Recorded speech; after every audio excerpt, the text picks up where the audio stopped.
ምነው አንቺ አትወጂኝ ደብረኸኝ ደደብ ፋራ እኔ እወድሻለሁ ምነው አንቺ አትወጂኝ አልጋው ፈርሶብኛል እባክሽ አባጂኝ እናትና አባት ምንኛ ተጎዱ ምስኪን ሲያሳዝኑ ለፍተው መና ያንቺ እናት አንቺን ሲያረግዙ ምነው በፈነዱ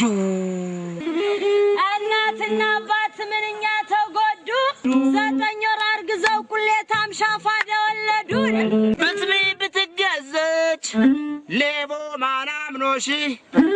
ምልክት የሌላት ጥሩ ዕቃ ይዘሽ አፏን ብሳርገሽ ታቀርቢያታለሽ ሞትኳበድኩኝ ብለን አንዲት ቀን ብሰጪው በጣም ተሰብግቦ አንዲት ቀን ብሰጠው ብሰጪው ፋራ ነው በጣም ቀሽም ነው እናውቀዋለን